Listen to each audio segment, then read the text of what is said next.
Grace Coombs, welcome to our Run Spesh podcast. Thanks for having me. No worries. Now, I have to admit, I did some secret detective work. So for our listeners, we try and do some vetting of our guests before the episode. And you didn't put anyone down that I could contact. I don't know if that was by design or not knowing that you should. But me being me, I had to go and find some dirt. Yeah, I wonder what you dug up, actually. There was no dirt. Yeah. There's actually some really kind words. And what I'm hoping is the people that gave those kind words give them to you regularly. And if they don't, then this will be just a nice surprise. So, anyway, I had, interestingly enough, and I was going to completely derail the episode before we even get started, you probably have a similar relationship in terms of I run the business with my wife. You and Sam run a business together or work together. Yeah. That's kind of challenging in itself. Oh, yeah. You've got to have some boundaries for sure. It's 5:30, we drive over the bridge. No. Yeah. No work talk. So I reached out to him and I reached out to your business partner, Holly, for some stuff. So we're going to start with Sam. And he said, yeah, fair enough. She's probably trying to fly under the radar. Yeah. Which is classic Grace, though. A quiet high achiever. Through being a genuine person and achieving great clinical outcomes, she has built a successful business, has a broad network of specialist obstetricians, word I can't even say, so I'm not going to try and butcher that, followed by surgeons and gynecologists that seek her out and trust her with clients. The community is one of the 4 physio and health, and there is always some event going on to tie in with the community. Look at that. Look at Sam go. He's done well there. Him. We'll come back to Sam with a few of his words a little bit later on, but I'll hand over to Anna to get us started. Yep. So we're going to start off with a bit about Grace, yourself. You've mentioned that you started running at 12 and were quite competitive in high school cross country. Can you tell us a story of how you first got into running? Yes, I feel like I've been an OG runner. You know, like I was running in a Harriers club. Before it was cool. Yes. People would be like, what do you mean you run for your sport? And I was like, it's Harriers. This is great. So, yeah, I was one of those. And I started running with my dad, actually. My dad used to do lots of half marathons and marathons, and he'd sort of plod along. And then one day I decided to just go running with him. And I really enjoyed it. And I just, sort of eventually, after a few weeks, actually not that long at all, started overtaking my dad and being like, hurry up, we need to go faster. So he was like, you should join a Harriers club. So, yeah, that sort of got me into it. And then I became addicted, like most other runners, and haven't really stopped since. Chasing the runner's high? Yeah. What do you think it was about it that hooked you? I think lots of different things, actually. I'm quite a competitive person, so that was great. Like the individual nature of running was cool. I was a big hockey player as well, so like the running training helped me with my fitness for that, which I liked. And yeah, I think just like running in the hills, I was really into cross country at the time. So like running in the hills and in the grass and in the mud and sort of like getting dirty was, what hooked me at that age. Yeah.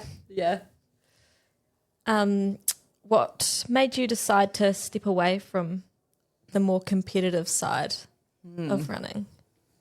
A combination of things, actually. Probably firstly, I stepped away when I went to uni in Dunedin. Yeah. It's a common thing among many of us who are sport people.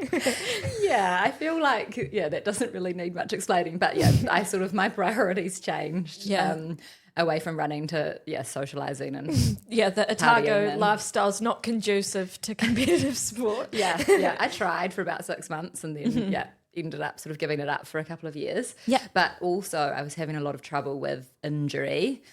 Just prior to knock the microphone. Sorry, just prior to that, I got sucked into like the whole eating disorder, overtraining, sort of that everyone was in at that time. And I was just I had like 3 stress fractures within a year. And I was just constantly having to have time off running because of that. And then running wasn't really that fun. And then I had the Otago uni partying sort of like knocking at my door. So, I just decided to give it a break for a couple of years and focus on uni. Yep. And then I never sort of really got back into competitive running, not because I couldn't. I mean, I definitely could have, but I think, I just sort of found the love for running for what it is. Decided I didn't need to compete as much to enjoy it. For a rough time stamp, at what point was that, because there was a kind of a thing there where some of us weren't taking care of ourselves as well as we could. What was that kind of time frame?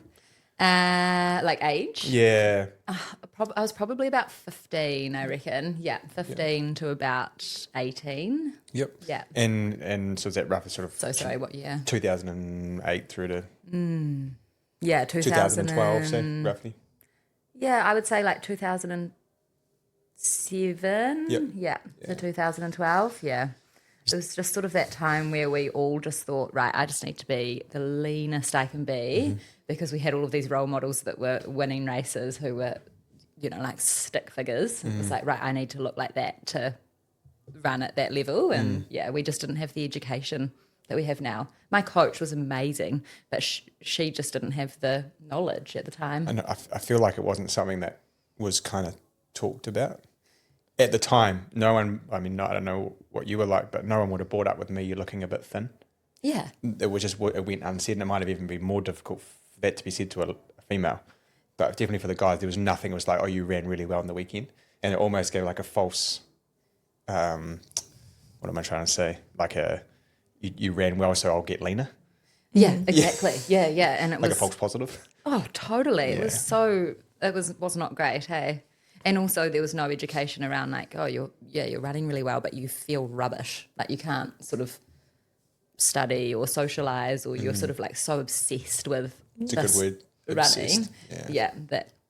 Everything else in your life is just put to the side. Yeah. There's a great book, Fleshman Flyer, Lauren Fleshman. She's an American female athlete, and I read that and cried multiple times.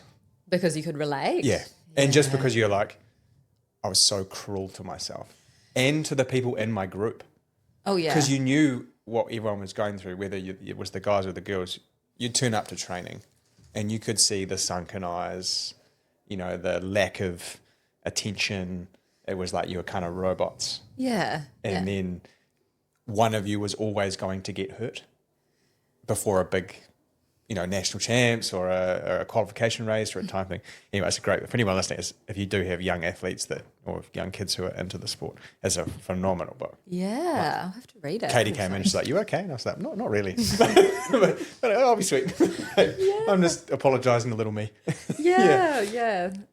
It's great to hear like from you that it sort of was affecting all the boys as well though. Yeah. Probably not. I don't think we would have the lasting damage. I don't know if I can say that. That probably sounds a little bit. Oh no, yeah. Like maybe we recovered better out of it because our bodies have not got all the things you guys have going on, which we're going to cover a bit later. But it certainly was an endemic. Like we were watching Galen Rupp and Mo Farah be twigs. Yeah. And being like, I'm not built like a Kenyan. But you're trying to look like one. So Yeah, what can I do to become that? Yeah. Anyway, carry on, Anna. Sorry. That's okay. I don't know how we ended up Don't need there. to apologise. It's having a deeper meaning for That's it. A bit of a therapy session. Needed that. Carry on. So you were at uni. What kind of helped you find that love for running again? So you took a bit of time off, obviously, to enjoy the partying lifestyle that comes with Otago University. Yes, and then what helped me find my love again? I don't know. I think just having some time off, time away from it, and then I did sort of come back to running. I think I remember maybe it was my last year of uni. I was just sort of like, right, I'm just going to run. I'm just going to do like half an hour runs a few times a week, just not much at all, no sessions, no long runs, just sort of do what I feel like doing. And I think over time, just naturally, the love came back. Built up. Yeah. And then I graduated from uni and moved into my first physio job, and I still had a passion for running. Yeah. And so naturally I saw a lot of runners in my first job, and I think, that sort of passion for helping runners and working with runners probably helped my passion for running to come back as well.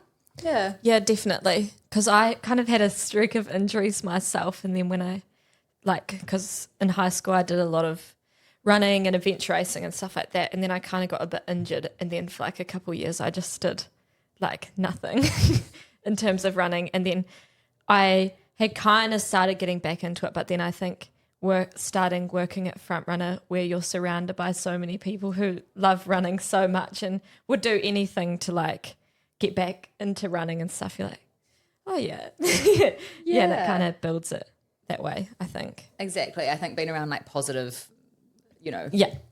positive running vibes is quite good. Yeah. Yeah, it's quite inspiring, I think. And is it true that you dragged Sam back into running? Yes. His words exactly were, she dragged me kicking and screaming. Back into running. Yeah, now Sam's addicted to running too. His whole career's built around. Yeah, probably more so than mine now. So you're welcome. Yeah, exactly. Yeah, his Sam used to do a little bit of running, but once we started dating, he was signed up to his first marathon. He was like coming along with me in the weekends. It was great. Nice. You guys do a lot of fun running adventures together. So you recently did the running all the great walks, and now you're actually training for your running in Italy. Yes. How did you kind of start doing that? Sam actually probably started doing the ultras. Yeah. And I quite enjoyed the atmosphere at the events, Yeah. sort of supporting him.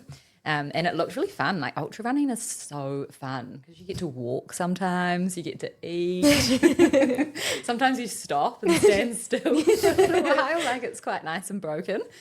So I quite enjoyed that. And I think, again, sort of trying to keep the intensity low, doing sort of long ultra runs was quite fun and quite nice. Yeah. And it allowed Sam and I to go and explore different parts of the country. So, and I'm a huge goal person. So at the start of last year, I was like, what's our goal this year? We have to have something. Let's run all the great walks. So, we sort of set ourselves to do that. And it was so awesome. If anyone is thinking of running any of them, I would definitely recommend it because they're made for hikers. So the trails are actually really runnable. Yeah. But they take you through some amazing places. Did you have a favourite? They're all pretty cool. Yeah. The Milford was quite stunning. Yeah. Yeah, we hadn't sort of walked that one before, so it was all new to us. Yeah. It was pretty amazing. And the Kepler. You can't really beat the Kepler. Can't beat the Kepler. Yeah. Have either of you done Kepler? I've run on the Kepler, yes. I haven't done the race, but I've run on the Kepler. I have not. But I want to. I'm doing the root burn at the end of the year. Root burn's good. Yeah. Root burn's good. Yeah, root burn's really nice. Yeah. It's less runnable, I would say. Yeah. Yeah, it's quite a lot more technical, Yeah. I found. Whereas Kepler, like the trail is... It's so well formed. Could run 90% of it. Yeah. Yeah. Snacks. Yeah. So many snacks. Lollies. Salami. I'll never forget the day Dougal Allen and I were running up Roy's Peak and he normalised raspberry buns during a long run. I was like, what is this? Like the raspberry jam I got ones. my shitty watermelon goo. And he pulls out cream buns and a salami stick from his backpack. And I'm like, I've got this wrong. I've got this way wrong. In adventure racing, we'd have like mashed potatoes in Ziploc bags, like butter, salt. Yeah, so good. I recently, on all our great walks, Sam and I consumed like an unhealthy amount of baby food because, that was it's really great. Just like those baby food sachets. Yeah. Oh, purees, sorry. Quite delicious. Yeah. No, they go down well. As you say that you're quite a goal-oriented person, do you ever set yourself time goals anymore?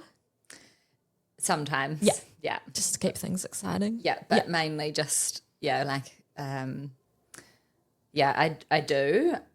I was trying to beat my half marathon PB this year, which, compared to Oscars is not amazing, but it's, I'm just sort of trying to beat my own. So sometimes I do that, but I'm not super competitive about it. And I've sort of given up on that goal already. It's probably just as you give up on it and you go back and do it without trying, you'll just... Exactly. Exactly, like no pressure. But I've got a bit of a calf injury at the moment, so I've had to pull back on any speed work for a while. It's always annoying. Yeah, getting old. You need to get on that pill of collagen. True, that'd be good. Not that I'm dishing out health advice. Yeah, I'll have to talk to you about that. Right. Well, obviously you're a physio. How did you get into this? Was it your experiences running as a teenager? Was it a lifelong dream? Yeah, it was, I think, just like a lot of physios have the same story. Yeah. Often we were quite active when we were younger. We spent a lot of time in the physio room ourselves as patients, and I had a really cool physio. Yeah. She was like a younger female, and I think I sort of like really looked up to her, and I spent so much time with her that I then decided that was something that I would like to do. Yeah. So that's sort of why I went into it. Yeah. And so you studied at Otago. Mm-hmm. Takes about 4 years. Yeah, 4 years for the undergrad. Yeah. And then you can sort of do various postgrads after that if you want to. Yeah. Did you have any other things that you wanted to maybe pursue, or were you like very like, I'm going to do physio? Yeah, I was pretty set on physio. Yeah. I thought for a while about doing sort of like sports or PE focus, but I knew that I really wanted to use my brain and sort of work with people. So yeah, physio was quite an obvious decision for me. Yeah. I'm going to bring in Holly's comments now before we crack into the business side of stuff. And to give her credit, I slid into her DMs at 9 o'clock last night. Oh, yes. In the non-creepiest way possible. We weren't even friends on Facebook. So I just slid straight in and went, hey, I'm doing this in 12 hours. Can you help me? So she did very well. I'm impressed that she she did very well. I wasn't even sure Holly. she'd read it. So so we were I basically asked her to say, what did you bring to the team, and what's it like working with you in the physio space? Okay, so she'll be like Grace's ADHD brain. And it's great for business, but someone's going to go behind her with a broom. Anna and I have a similar relationship. What Grace brings to the team is strong leadership. She runs a tight ship and makes sure the business and everyone in it operates to a really high standard. But what makes her special is that she manages to do all of this while also building genuine connections with the team and making them feel valued and heard. As a business partner, she's incredibly driven, forward-thinking, and always coming up with fresh ideas and big goals. At the same time, she's one of my best friends. I could ask her for and makes one of the best friends I could ask for, and makes the challenges of business ownership forever fun and entertaining. She's incredibly knowledgeable when it comes to women's health and has built up a really strong name for herself in that field. She's well respected by her colleagues, doctors, specialists, and of course by the many clients she's helped over the years. She's honestly quite incredible. Oh, Holly. That's me. I'm going to cry. So I think that sets a really nice tone, which is why I like to give some digging. Yeah, that's so nice. I think that sets a really nice tone as we move our way forward into the business side of who you are, and then into the specifics about the pelvic floor and how you help people before and after. Yeah, cool. Okay, go for it, Anna. How did you and Holly meet? We met at uni, so we studied together. She was part of the partying and socialising. But we actually weren't super good friends at uni. We were, we weren't enemies or anything. We were just sort of moved in different circles. And then we got our first new grad jobs together at the same clinic. And we really sort of bonded over that. And just became really, really good friends from there. We studied our postgrad together. So we had lots of sort of time together with that. And then, from there, just remained really good friends.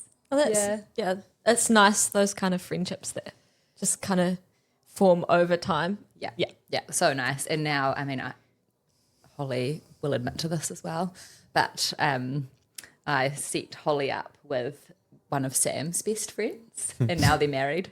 So now we get to see Holly and her husband a lot just within our friend group, just because it's, he's one of Sam's best friends as well. So it's like this cute little group. That's perfect. Yeah. You're like, my plans worked out perfectly. Yeah, perfect. I wouldn't want to say cult, but Some could say it that way. Why did you decide to start 4 together? So Holly and I obviously were in touch a lot. I was living in Melbourne for a few years, and Holly had sort of just moved to London. Yep. And then COVID hit, and we both found ourselves back in Christchurch at the end of 2020. Yeah, 2020. Yeah. And we'd always sort of joked about having our own clinic, actually. We sort of like had some things from previous workplaces that we sort of were like, if we ever own a clinic, we're going to do this really differently. Yeah. We really want to sort of have a clinic that provides this, this and this. And it had always sort of been a bit of a joke or a bit of a dream. And then we found ourselves back in Christchurch, both without jobs, having moved back from overseas. So we just decided to start a clinic together. Yeah. And it was just Holly and I to start with. And we were really lucky. We sort of partnered with Grounded Pilates, which is a Pilates studio in Maryvale, and had some rooms in there. So for a couple of years we were called Grounded Physio. Yeah, on Office Road. Yeah. That's where I first saw Holly. Yeah. So you were one of the OG patients. Love that. Yeah, so that was really great and really helped to get us started. But very quickly we sort of outgrew the space. We were just far too busy, couldn't keep up with all of the admin and things like that. So we decided to move into a bigger space where we are now. And with the move, we decided to rebrand. And then 4 was born in 2022. Yeah. And you guys have grown it into such an amazing community hub for lots of people to come, and it's really highly regarded. Yeah, and we do. Well, thank you. That's exactly what we wanted. And we really sort of, when we grew, we were like, right, this is where we can sort of put all of those things in place that we really want for a clinic. Yeah. And whenever we were making any decisions, we were sort of putting ourselves in our physio's shoes. Yeah. So we're not open on weekends. We don't work evenings. We sort of do all the things that we always wanted when we were, working for someone else. Yeah. And that's, helped really sort of to create a really nice team culture, which I think then transfers over to the care that we can provide our patients as well. Yeah. Yeah, definitely. Yeah. What does 4 mean? I was going to ask, but then I was like, I think I should know that. I don't even know that. Okay. Yeah. There's something about 4 pillars, isn't there? No. Well, that's sort of what we tell people sometimes. So, we needed to rebrand. Yeah. Holly and I thought, right, what's our new name going to be? That's quite hard to come up with a name. We really didn't want a cheesy sort of physio word name. Just wasn't for us. So we sort of had to ditch all the physio word, all the movement words, and then we were coming up with like random words, like from different languages and things, being like, this sounds cool. But they all sort of ended up having alternative meanings that weren't quite right for us when we searched them up. So and then Holly had worked at a clinic in London called Six Physio. And it had lots of clinics all around London, and it did really well, and people always remembered it because of its name. And so then we were like, right, well, let's try some numbers, and 4 Physio just rang. So you're like, rang well. 1, 2. Literally, that's what we did. And then we were like, 4 Physio, that sounds good. We liked the look of the word 4. It is a nice looking word. It is aesthetically pleasing. Yeah. So, all of that came into it. And then since then, we've sort of found out that there is some psychology behind having a number as your name, because people can remember it quite easily, rather than like a random word. They can, remember. So that is it. There is no super deep meaning behind it. But I rate that because you could just change the story however you wanted, whenever you wanted. Yeah. And since then, people have been like, well, you've got 4 limbs. We've got 4 treatment rooms, which was not on purpose. It was just all we could fit in the space. You've got 4 reformers. Yeah. We've got 4 company values now. So, we do sort of play on it. Yeah. I think you can grow into your company. Yeah. Like you can make kind of anything fit narrative, I think. Yeah. This is what we thought, like Apple. Like Apple. Yeah. That has nothing to do with computers or, technology. But now it's so synonymous with technology. Yeah. I'm glad you said that word, Anna, and I didn't, because I failed miserably yesterday when we recorded our weekly podcast trying to say that. Synonymous. Yeah, synonymous. Yeah. Word. Yeah. Yep. Yeah, Just finished my degree, Sweet. Well, obviously, you guys have quite a team of women's health physios. you yourself one. How did you kind of move into this? Was it something you always knew that you wanted to, like a space you always wanted to move into, or did it kind of just happen? Yeah, it definitely wasn't on my radar when I went into physio. But I think a few things sort of led me towards it. Yeah, when I was working in Melbourne, I was working with a lot of female runners, and I was treating an Olympic 800 meter runner over there for like running injuries. And she sort of said to me one day that she had some urinary incontinence, like so bladder leakage. She's never had children. And I was like, oh, this is so strange because I've just sort of, I can't imagine why you would have leakage. You're like an elite athlete. How can this be happening?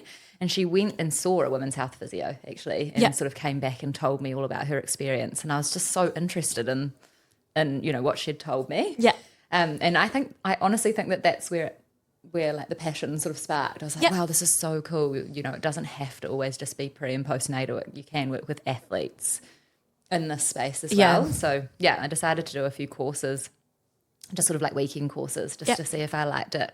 And then I just got like totally hooked. And decided to do all of my training in it. Yeah. And then I think since then, the work that I've been doing with Femi, which is sort of focused around female runners and sort of making sure that they understand their female physiology, that sort of helped strengthen my sort of passion for women's health, working with runners. And I think my own history around having REDS, having an eating disorder, you know, going through that myself as a young athlete, I think, has sort of led me down that path as well. Yeah, I'm just like very passionate about helping these young women, but women of all ages, just to stay active and feel confident in their bodies, because there's so many women out there who are just dealing with these things that they don't need to deal with because they're too embarrassed to tell someone or too embarrassed to go and see someone. So I'm really trying to like normalize the fact that, you know, like bladder leakage is just a thing that's happening. There's something we can do about it. You just got to come and see someone. Yeah. And I think what you were saying about how you had that conception that it was just kind of pre and postnatal, I feel like that's a really common misconception, that pelvic health and like women's health is something that is only kind of centered around like pregnancy and childbirth, but it's actually, can affect women of all ages and stages. Absolutely, yeah. Do you feel like it's a gap in our health teachings at a high school level? Huge, yeah. And even in physio, like as an undergrad physio, we did not learn about it. Which to me seems wild. Because same. Yeah. I honestly don't understand it. I think there's a little bit more in the education now, but still not much. And it's like a whole group of muscles. Like we literally learn about every single other muscle in the body, even all these tiny little muscles that, you know, I've forgotten their names because I don't need to know them anymore. But these pelvic floor muscles, they just get left. Especially with how much gets concentration we talk about core. You know, this fucking buzzword. Core, whatever that means. People think it's the 6 abs you can't see. And also we have so much about that, but I guess in it's a continuation of, right? Huge. Like they work together.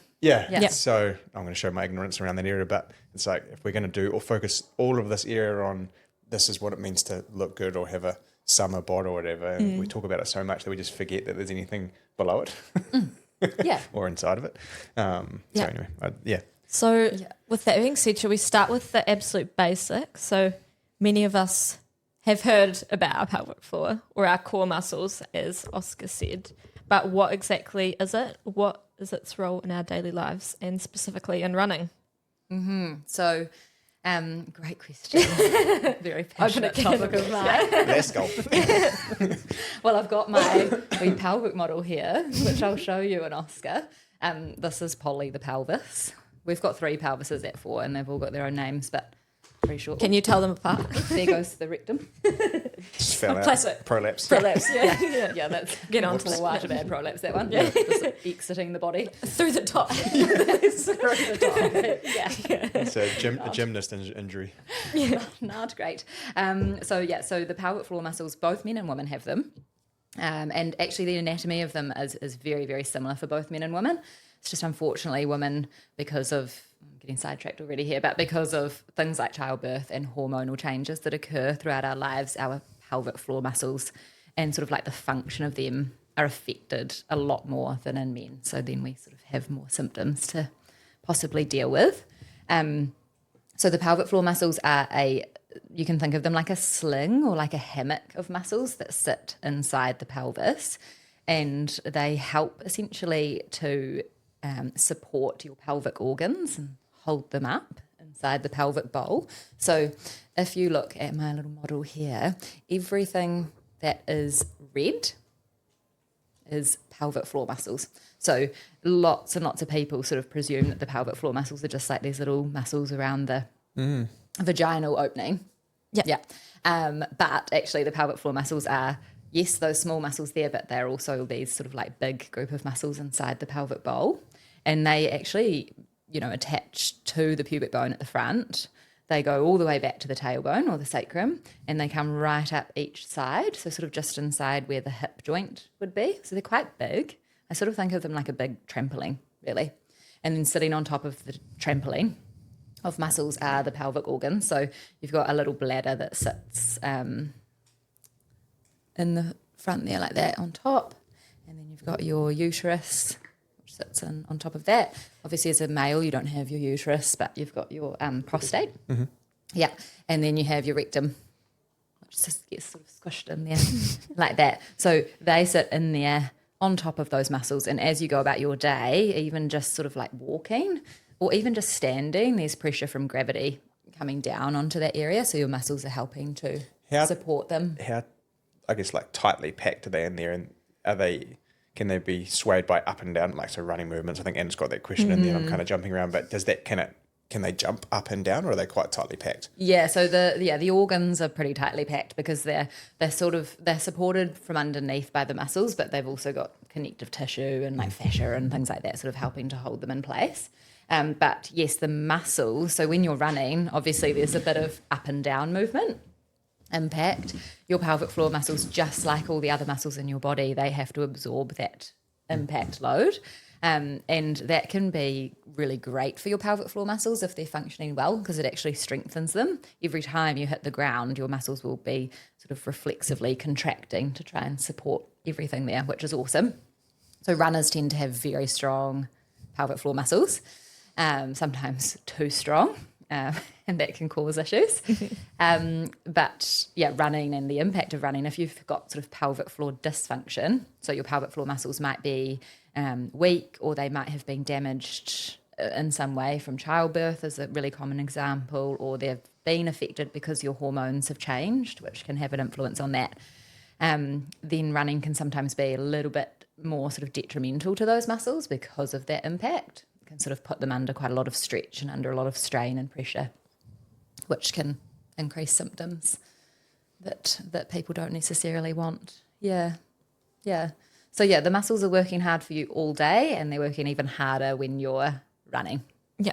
Keep everything in. Yeah, keep everything in, but also to like stop anything from coming out. Yeah. So they control your bladder and your bowels. Yeah. Keep you continent. Yeah. But then, on the other hand, they also allow you to go to the toilet. So you don't want muscles that are tensed all the time, because then you're not going to actually be able to go to the bathroom, which is obviously quite important. Yeah. They play a role with your sexual function. They help because of their anatomy and where they're attached. They actually help to support your pelvic joints. So they provide sort of pelvic joint stability as well. Yeah. So lateral movements. Any sort of, like even running, like because running is, I think of running as like a single leg activity, right? Like you've always only got one leg on the ground.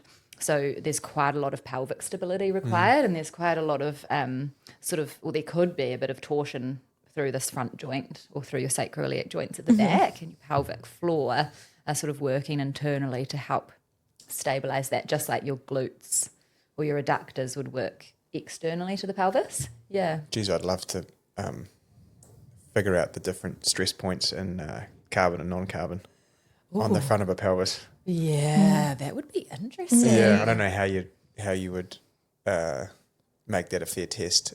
you'd have to Be have less some, stress points, surely. yeah, or where is the shock absorbed? Because you're obviously shifting load.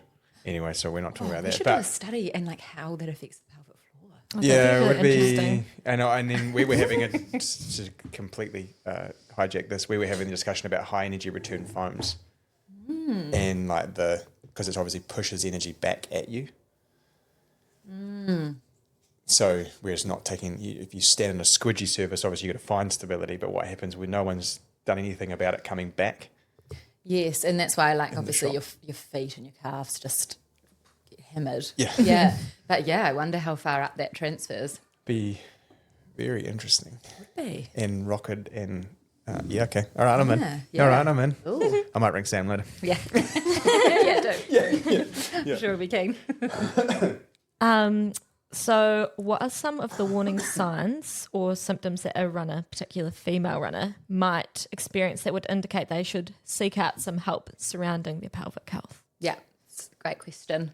So any sort of unwanted symptom really, but the most common symptoms would be bladder leakage or bowel leakage.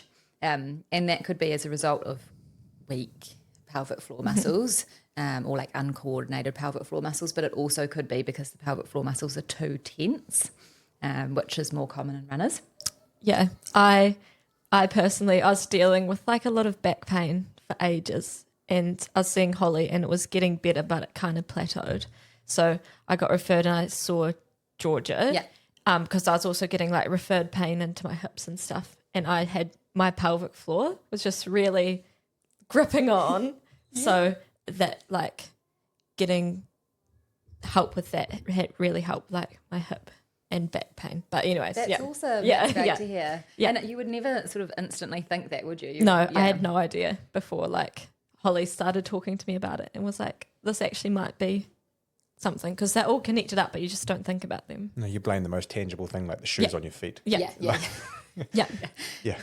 And like, you know, looking at the anatomy, you can see how, you know, like the pelvic floor muscles, they're exactly the same type of muscles as your other skeletal muscles. So, you know, they can have all of the same things go wrong with them. And one of them is that they can develop knots, you know, just like your glutes or your neck or your back, in exactly the same way, just from being overworked and overstrained. And just like those other muscles, if you had a knot here, for example, like in one of these pelvic floor muscles, you're not going to come into the physio and be like, my obturator internus, which is what that muscle is called, is tight. You're going to be like, I've got hip pain and it feels really deep. Yeah. And yeah, that's sort of like the common referral pathway for those muscles, is that they refer around the pelvis. Yeah. And so I'm always seeing runners who have been, you know, seeing musculoskeletal physios for hip pain or back pain, and they've just not been getting anywhere, which is not the physio's fault. They're just not trained in pelvic floor. But then they sort of come and see me and we do a pelvic floor assessment, and, you know, probably similar to your situation, it's like, yeah, it's coming from your pelvic floor. Yeah. Once we release it, and we release it in the exact same way as we would release a knot in your hip, we massage the muscles, we teach them to relax, it goes away. Yeah, it's amazing. So that would be another thing is, you know, if a runner had chronic sort of pain that wasn't settling, particularly a female runner, I would definitely be suggesting they see a pelvic floor physio. Yeah. Would you see a certain hip position? Like if you watch them run, say side profile, would they have like a bit more of a duck? Would they be kind of tipped under, or it would be kind of unrelated? Probably unrelated. Yeah, okay. Yeah. So it could just be anything. There's no, you know, when you watch someone run with a sore calf, you can see where it's coming from. So you probably can't see the... Not too much. I mean, some people, like those that are really, I mean, either sort of pelvic tilt, I guess, like if they're like really stuck into anterior pelvic tilt or posterior pelvic tilt, their pelvic floor has probably been affected. So yeah, definitely you might be able to spot that. Yeah, but then that could also be a whole range of other things as well. Yeah, but yeah, if you were sort of like, I've tried everything and this just still isn't getting better, if you haven't tried the pelvic floor avenue, that would be a good way to go. Also, runner symptoms, sort of difficulty emptying. So like not necessarily symptoms when running, but like if you are a runner and then all of a sudden you've increased your running loads or whatever, and then you're suddenly finding it quite hard to go to the toilet, that could be a sign that your pelvic floor muscles are just gripping on for dear life and not sort of letting go very well, or pain with sex. That's a big one. Yeah, they would be the main ones. Yeah. So if someone comes to you with those, they've booked in to see you, come to their initial appointment, what kind of does that usually look like? Yeah, you'll know. Yeah. So we generally take a nice big history. There's often lots to sort of unpick, figure out what they've tried already, look at their running loads. Like I'll always look at it from a running physio lens as well, just to make sure there's nothing that we're missing there. We sort of talk about your menstrual cycle history, whether you've had any children, if there's any sort of other sort of factors like endometriosis, which I think we might talk about later. Yeah. And then generally we would do a physical exam, and that's an internal vaginal exam. Because the pelvic floor muscles are internal, it's really the only way that we can actually assess them. It's not like your bicep where I can just say, right, bend your arm and straighten your arm, and I can see what's happening. I really have to sort of feel. So, generally involves an internal exam. And then I'm looking at exactly the same things that I would look at if I was assessing your knee or your ankle. I'm looking at how the muscles move, how strong they can contract, how well they can relax, what their endurance is like, what their speed is like. I'm palpating the muscle and feeling for those knots, those sort of tender areas. And then we just treat it exactly like any other muscle in the body, which is why it just baffles me that we didn't learn about it. I'm still confused by that. Yeah. Yeah, because there's no difference. There's quite a lot it does quite a lot for you. Yeah, they're like very important. Yeah, very important. Yeah. Do most people who come in know like that's what's going to happen? I would say 80%. Yeah. Yeah, I do get a few. I can see it in someone's eyes when I'm starting to explain it that they are not mentally prepared for that. Yeah. But most of them are pretty Most have done a bit of prepared. bit of research. Yeah. And they're generally just quite happy to have anything done, because often by the time they come to see me, they've been dealing with whatever issue they've got for a long time. And they've sort of, plucked up the courage to come and see someone, which isn't easy to talk about these things. Yeah. And they're just quite happy to have someone help them. It definitely speaks to, I guess, kind of what Holly was saying with the safe space that you guys have created, right? It's a pretty vulnerable place to be in or to come to.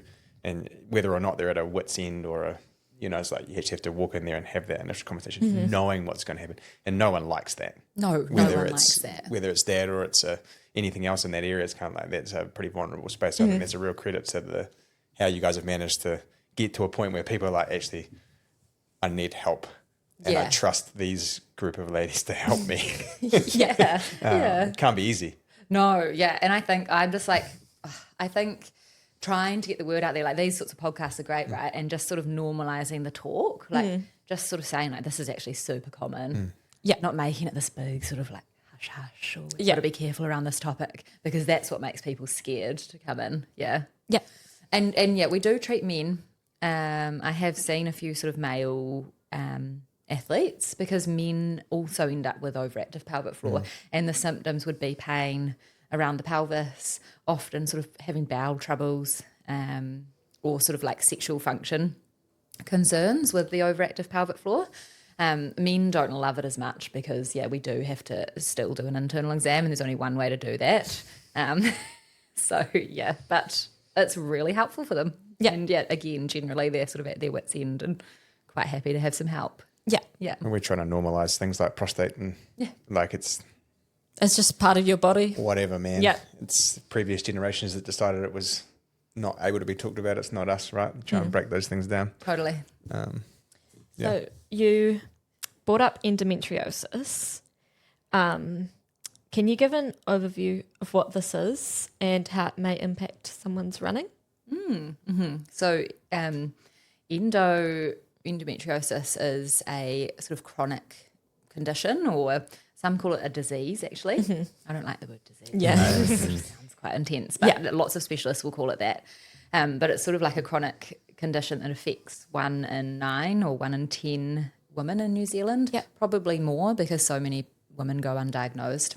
And it's really, like, I have a few friends who have tried to go, who had like quite severe symptoms and tried to go through the process of getting diagnosed, and it's just like, it's so hard, like jump through so many hoops to actually even see the right people. And you can see why, again, it's like quite a vulnerable thing to go and talk to someone about is your periods and like these symptoms that you might be getting. If you're getting shut down by doctors, if it happens a couple of times, you sort of think, oh, it must be me, I must just be exaggerating this, and then you sort of give up, right? Yeah. But thankfully the healthcare system is becoming much more aware of endometriosis symptoms, which would be like really painful periods, sometimes painful and heavy periods, and then a lot of other symptoms like IBS, bladder sort of irritation, pain with sex is another big one, fertility problems, those sorts of things. And essentially what it is it's a growth of endometrial-like cells. So the endometrial cells are the cells on the inside of your uterus, and they're supposed to sort of stay on the inside of your uterus. With endometriosis, they grow outside of the uterus. So they might grow on like the ovaries or around the bowel or around the bladder or around some of the connective tissue within the pelvis. Actually, sometimes in other places in the body, like I've had a patient with endo grow in her diaphragm. But it tends to be around the pelvis, and that causes inflammation. It causes like scar tissue, adhesions around the area that tends to flare sort of in association with the menstrual cycle. So those cells sort of thrive on estrogen often. And so when those estrogen fluctuations occur throughout the cycle, they tend to sort of ramp up and cause a lot of unwanted symptoms, which sucks for these women because there's no cure for endometriosis. It's just about managing it. And it's really difficult to manage it because the gold standard for sort of assessing and sort of, managing endometriosis still remains a laparoscopy, which is like quite an intense surgery. And so a lot of women don't have access to that.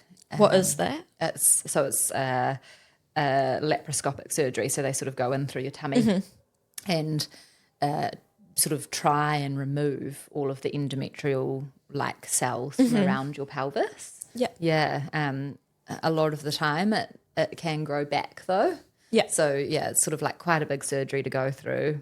Quite hard on your body for it to then sort of possibly grow back again. So it's sort of, unfortunately, that's the best management that we have alongside hormonal medication like the pill or the Mirena to try and sort of curb it a little bit. But lots of, so it's super common, like 1 in 9 or 1 in 10. So there are lots of runners out there who have endometriosis and who are dealing with endo. And unfortunately, it just affects their ability to train at their best, I guess, throughout their menstrual cycle. Because if for a week every month they're in pain, like debilitating, don't want to move basically, which is often what endo is. You know, people are taking time off work and school and things like that. Then they just can't train, and then it's exhausting for them as well. So then that sort of flows into the following week. Lots of women with endo might also have pain around ovulation, which is then like only a week later, and it just the pain side of things I think really affects women, and then that can come into the running training side of things as well. I see a lot of women with endo for pelvic floor physio because a really common sort of side effect, I guess, of all of that pain is the muscles tightening up in response to it. So, you know, your body sort of goes into like protective mode and clenches all of its muscles, and that then causes things like incontinence, you know, that pelvic pain that we were talking about. So that's where I end up seeing them. So do you kind of, when you're managing a patient who is dealing with endometriosis, do you use those similar strategies of like releasing the muscles and sort of releasing the muscles, teaching them how to sort of relax the muscles themselves, giving them some strategies on how to maybe mitigate the effects of running on their pelvic floor. So those patients the running will likely be contributing to some of the tension. So sort of, you know, talking them through what they can do after a run to try and just sort of relax those muscles off a little bit more. but also encouraging them to see a specialist Yeah.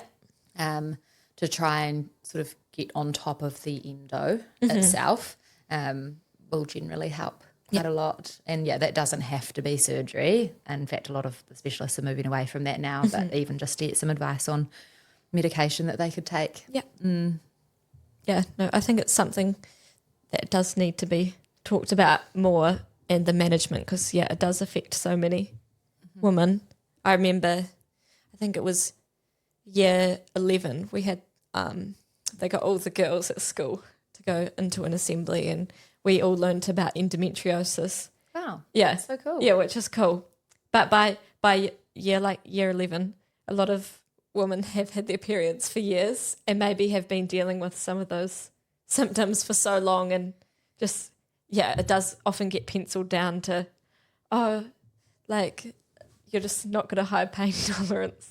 Yeah, which is so, Or you're just, Probably it's that some classic. middle-aged white male doctor. Yeah. Yeah, it's like, you're just trying to get out of school. You're just Yeah. trying to get out of PE. It's Yeah. like, actually, no. Yeah. Can't move. Yeah. Yeah. A lot of women with endometriosis go on to have natural childbirths, and they're like, that was a breeze compared to my endo pain that I've had every month Wow. for like my whole life. Yeah. They have a very, very high pain tolerance. Yeah. Yeah. Yeah. No, it's pretty amazing what women put up with. Yeah. Speaking of the childbirth, you guys at 4 have like the kind of 4th trimester education. What is the 4th trimester? Yeah, so it's like that 12 weeks or that first sort of 3 months postpartum, where a woman's body is recovering after having a baby. So through pregnancy, there's the first, second and third trimester. Then we call that sort of recovery time that 4th trimester. Yeah, and that's where we work a lot with pre and postnatal women, just to help them to optimize their pelvic floor, but also sort of manage through pregnancy, keep their body nice and strong, so that they can have, as smooth a labour as they can, but also have, the best recovery that they can. And then I work a lot with runners postpartum who, are really keen to get back into the sport, but want to make sure that they do it safely, looking after their pelvic floor that has just been through, a lot with a childbirth. So make sure they get back to it safely without doing themselves any harm or any long-term damage. Yeah. Yeah. Yeah, so is that something that if someone is about to have a baby or has had a baby recently, is that something that you really quite recommend to go see? Yeah, 100%. I think particularly if you're a runner, because of those impact stresses on your pelvic floor, I would 100% be seeing a pelvic floor physio during your pregnancy, but also postpartum. Yeah. And does that give someone good advice on I don't want to call it a back to run program because it's not an injury, but I'm going to use those words and I'll get slandered for it on YouTube, and that's okay. But does that get you like a back to run, someone to guide you with pain tolerance, maybe symptom tolerances, how much to kind of do, learn about yourself again? Huge. All of those all types of of things. Yeah. Yeah. And I really like working with those patients because then I can sort of bring my running physio, separate to the pelvic floor, that sort of knowledge in, because when you're postpartum, because of your hormones, you have a 3 to 5% reduction in your bone density, which is temporary. Yeah, because your estrogen levels are so low. It does come back, thankfully, but because of that, there's other considerations if you're returning to running. You do have to have a gradual return to run to make sure that you don't develop a bone stress injury. Your tendons, you may not have run for 6 months through your pregnancy. If you just sort of suddenly go back to running 5Ks every day, you're going to end up coming back in to see us with an Achilles injury or, a hip injury or something like that. So it's just all of that load management, return to run education as well. Yeah. Yeah. Nice. Speaking of those hormonal fluctuations, you work alongside Femi, which is like a female training kind of run coaching business. Yeah. Didn't explain that very well, but you know what I mean. Yeah. So with that experience, how do the hormonal fluctuations throughout the menstrual cycle impact a female's training and body? So, this is a big part of the Femi education. Yeah. Because, again, so many women don't know about their hormones and how that can make them feel. So if you have a natural menstrual cycle, your hormones will be fluctuating throughout the month. So really simply, we could break the menstrual cycle up into 2 phases: the follicular phase, which is the first half, so from the first day of bleeding to ovulation, and then the luteal phase, which is the second half from ovulation to the first day of your period again. The first half, the follicular phase, you have sort of quite high estrogen levels during that phase. They're sort of rising and then they peak at ovulation. And that, based on the research, which is limited at the moment, which is a whole nother issue about sports science and research in women. We'll get there. Yeah. We'll advocate. Yeah, it's like 6%. It's Anyway. it's awful. Yeah. It's not even funny. It's just Like, it's awful. terrible. Yeah. Yeah. It's such a fail. Yeah. Yeah, so the research is not fantastic, but there is some good research sort of coming out to show that during the follicular phase, most women will feel really good because of those increased estrogen levels. So estrogen's like your happy hormone. It's your horny hormone. It increases people's libidos. It helps you to recover. So it sort of helps your muscles and your bones to recover. So most people will feel really good. And during that phase of their cycle, they can tend to sort of push harder in training sessions. You know, you might schedule your really hard training session or sort of like time trial or whatever it is that you're doing in that part of the cycle, compared to the luteal phase, which is more of like a progesterone dominant phase, which is another one of those female hormones. Progesterone tends to make you feel a little bit more sleepy, a little bit sort of slower. It isn't as great for your muscle and bone recovery. Most women don't feel as energized or as motivated to train. And so during that phase of the cycle, it's not about not training at all, but it's about sort of understanding that and maybe pulling back if you're not feeling up to it, and sort of being like, that's okay. It's not just because I'm lazy. It's actually because my hormones are at this point and it's normal for me to feel like this. And if I just push, if you're in that phase of your cycle and you just push your body, you are at more risk of injury because your body can't recover as well and because you are feeling a little bit more tired and things like that. So, yeah, that's sort of where the research sits at the moment. However, every single female is different. And so, like, I've got patients who feel their best in their luteal phase and they feel rubbish in their follicular phase. And so what we're really trying to do at FEMI is educate women to learn about their bodies and to track their cycle and figure out when they feel the best and sort of figure out what their patterns are and then plan their training around that. Because, it's sort of not the same for everyone. And coming back to the girls with endo, when you're on your period, that's in your follicular phase. And so everything online is like, you should be training really hard during this time. You should be feeling really good. And it's those girls, they feel rubbish. They're in pain. They can't push themselves. So that's not going to work for them. So it's just, learning about your own physiology, seeing what you can do to sort of maximize its potential. No, I think that's really important to kind of come back to how you're feeling, because it's true, like there's no one size fits all. So you're also a running coach yourself. Do you kind of follow those same principles for your training? I do a little bit of coaching through FEMI. I do. All of my athletes would say I'm a very, very chill coach. And it's because I'm like really just try and encourage the athletes that I coach to just listen to their body. So like if they come to me and they're like, I'm not feeling very good today, I'm probably not going to do the session. I'll be like, cool. Let's just not do the session. Let's just park it. Like, let's not try and squeeze it in later in the week. Let's just park it. Listen to your body. Where are you at in your cycle? This is why you might be feeling like this. And then just sort of, help them to feel empowered to make those decisions is sort of my coaching philosophy. Do you suggest like handwritten diaries around how people are feeling, or would you suggest like an aura ring? I know, Anna, we've talked about aura rings, and they've got a menstrual tracking kind of feature starting to appear on that, with a bit more research going in. And I saw this morning that Whoop are going pretty hard in that space in the next 6 months, which is amazing. Like, is there a preference? Well, because I do a lot of my coaching through Femi, and I love Femi.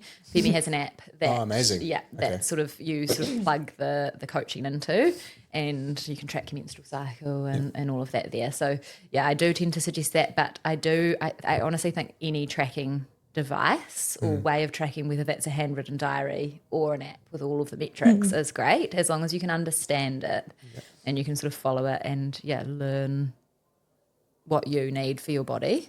Yeah, like, sometimes you might have a week where you're just not getting any sleep because you might have a new baby at home or you've traveled a lot or whatever. And in my mind, as a physio, with that sort of like slight run coach lens, I'm like, why would you just push your body and do every single training session that was programmed when... Sadism. Yeah. When you're like, when your body is not going to be able to function at its best, like that's a recipe for an injury.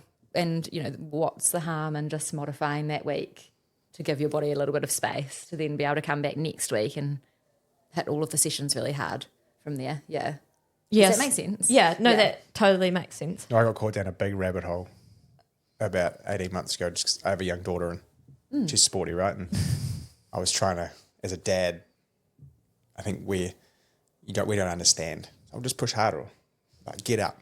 Or, like it's our first mentality is that just because we haven't obviously gone through it. And also with when it comes to like education around the menstrual cycle in school in particular, like that when you got taught about your period, they'd separate the guys and the girls. They didn't, they didn't for us. Oh, that's good. So it was really good. And we had a really good class where there wasn't too much laughter and both genders got picked on in a way. So it was kind of made to be a little bit fun, but it was like actually, it was more about an understanding. And there's only, I think there's 18 of us in our kind of form class, but it was like, well, your mates who are females might feel like this. So be fucking aware. That's so good. Yeah. That they might be feeling like this, not because they want to feel like that, just because that's what it is. Yeah. And you'd be like, oh, okay. Sweet. I can do that. I can have some awareness, or sympathy's not the right word, but it's just that social awareness that, your mate who was like that yesterday is just feeling a little bit off today and it's not her fault. Yeah, totally. That's so cool. But trying to teach a room full of 15-year-old boys, that could probably be pretty tricky. But then there's all that like male education as well around like your rising testosterone levels and all of the effects of that. Yes. Yeah, sort of understanding why you might be feeling a certain way or why you want to just like fight everyone. All the time, still want to fight everyone all the time. We talk about a lot between the space between event and reaction in the shop, like trying to calm the space down in between. But yeah, I mean, I got caught down a bit of a rabbit hole, and I probably read all the classics, like Stacey Sims has some stuff, and other bits. I read a bunch of books. Just one, I find it interesting. Yeah, that's so cool. Like just because I find it interesting. Yeah, like it's pretty cool if you guys can. I say you guys kind of got this built-in training cycle. If it works, it's incredible. Exactly. It's unreal. Like, you're right. Actually, I didn't even say that. Like, you can use it to your advantage for sure. Yeah. I was like, wow. I mean, not that I'm going to be the intense dad that suggests we have it handwritten on the whiteboard. Let's put it on the calendar. I think you should. Just be like, I'm a very cool, you're intense ovulating person. today. Let's go and push you hard. Yeah, like, we're going to go to the gym. Yeah. Somehow I don't think my wife would allow that sort of torture. But I think it's just amazing to learn, and it shouldn't be like a taboo thing between the two sexes not to yarn about it, because it's just, I think too, even with customers in the shop and stuff, how they're feeling, and they'll be saying like, oh, I went for the run in my new shoes and I just felt like rubbish. I mean, I can't out and out say which part of your cycle are you in.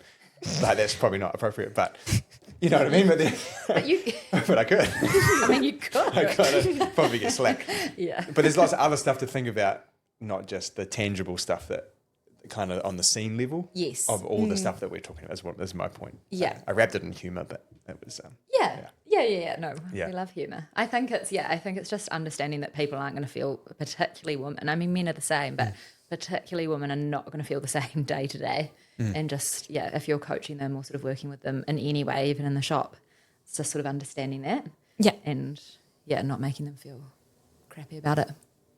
Yeah, like what would be, if you were talking to an athlete about some things that they should be kind of if they're interested in being a bit more aligned with their cycle and their training, what would be some things that you'd obviously tracking, but like looking out for kind of, you know, like symptoms? I don't know if that's the right word, but changes. Yeah. Yeah, I think so. Tracking would definitely be the first place to start. So tracking where you are in your cycle, which you can only really do if you have a natural cycle. If you have an IUD or you're on the oral contraceptive pill, unfortunately you can't. Actually, that's a lie. Some people on the IUD still ovulate, so you may be able to track it. Definitely not on the OCP. But if you have a natural menstrual cycle, then yes. And then I think just tracking, like honestly, if you just did like a 3-month little case study on yourself and just tracked how you felt each day from like an energy perspective, just throughout the day, maybe how you woke up, how your sort of mood was, how your training felt, how well you were recovering, I think very quickly you would start to see some patterns. And some women are really lucky. They don't feel any different across the cycle and they just can train at the same intensity the whole way. Others are really hugely affected. And you would see that quite quickly. Like for me, I cannot, I know all of this. And every time in the first few days before my period, I'm like, I've lost all my fitness. I can't run. Like, what's wrong with me? What have I been doing? And then like 2 days later, it's all fine again. And so I sort of know that, but I still have to remind myself it's just my cycle. And so I just won't ever schedule like a really long run, a hard long run or like an intense session in those few days. This might be too much information to ask, Nothing's but I'm going to ask. Would you go as far as, I don't know, what would be a strategy if someone had selected a race? So let's pick on Queenstown Marathon, right? And you've kind of got a regular cycle. And then as you get closer, you realise that that event might fall on that 2 days before. Is there like a strategy in place maybe mentally, or do you shift some expectation? Do you not think about it at all? Do you try and like throw it out? Like, I think particularly if you know that it affects you quite a lot at that time, there's obviously nothing that you can do about it. So that's the first thing, is just to try to not control that side of things. There's quite a lot of sort of tips. Actually, my good friend and colleague Sarah from Your Monthly, she's a women's health dietitian. She has quite a lot of tips as to what people can sort of eat and drink over the different parts of their cycle that might help to make them feel better, particularly like pre-race if your race or big event is falling, you know, at a not so great time. So I think from memory, and I might muck this up, but it's just making sure that you are actually fueling really well, drinking a lot. I think in certain times it helps to drink more magnesium or take more magnesium, or like increase your electrolytes and things like that just to help. But I do think, just being kind to your body, maybe shifting those expectations a little bit if you know that it really affects you. But again, I think the key thing to note here is that, and I think this will change, but the research around performance is performance and your menstrual cycle actually affecting your performance isn't very strong. Gotcha. So it's more of a feeling than an outcome. Gotcha. But as we know, like running is 80% mental. And so if you're feeling rubbish and you know you're in your head about the fact, oh my God, it's like I'm premenstrual, this is the worst time for me, I've got my race, and then you sort of spiral, that is going to affect your performance. But I think when they've really looked at it, there's been no statistically significant change in performance. Interesting. Yet. Dum, dum, dum. I don't believe them. Well, it's hard. It's because how do you quantify it? Well, that's the thing, and that's where we just need more research done specifically on women. Nice. Okay. Yeah, so hopefully that helps if you do have a race. There's no research actually to support that it will affect your performance, so do everything you can. Do everything you can. We'll say it's the same as sleep the night before. As long as you sleep well the night before. Yeah, exactly. You're probably okay. You're probably okay. Even though you feel like shit. And it's nothing like that at all. Yeah, it's that 2 nights before. That's the most important one. Yeah. And sometimes it's just, if you find that you are really impacted, like releasing yourself of those expectations can help too, and just be like, I'm just going to like go out on the day and just give it the best I can. Like, just showing up as you are. And I think just also like celebrating the fact, you know, if you are in that position, it's really great that you have a natural menstrual cycle and that those hormones, you know, that your body is functioning as it's supposed to. So sort of celebrating that as well, because having a natural menstrual cycle is a really good sign that your body's healthy and doing what it should. Nice. Yeah. Should I try land this plane? Yeah, you land the plane, Should I Oscar. try and land the plane? As I'm learning hand signs with my 11th-month-old son, trying to learn hand signs. Is that plane? Literally, plane, helicopter, birdie. Oh, Yeah. helicopter? Yeah. What's birdie? Birdie. Oh, yeah. Makes sense. birdie. That's funny. But he does in the car. He'll be making hand signs when he sees stuff. Cute. Yeah, it is. It's a lot of fun. Helicopter. No, so I think, there's lots of other stuff I want to unpack, but that might be for another time. Like, I think we should do a whole series on Redis. Yeah. Like a whole... Yeah, like losing a cycle and stuff. There's a whole caboodle there yeah. that we could probably spend like 3 hours getting angry at. Yeah, and I think it would, lots of your listeners would be able to relate.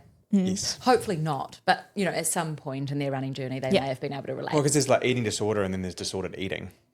Like, those two things aren't necessarily the same, and most people at some point would have had some like disordered eating or thoughts about food and how that affected them. They might not have fallen directly in the eating disorder category, like the clinically diagnosable kind of diagnosis is serious, but we'll get there. But We'll have to get you back on. we have to do it again. Sounds good. Yeah. So, I'd like to say thank you for the openness and You're the welcome. conversation that we've had. I think everyone that I have dealt with that has come through from you guys has enjoyed the experience and the openness and the friendliness and the kindness and the fun that you guys have as a business and as individuals. So congratulations on creating that.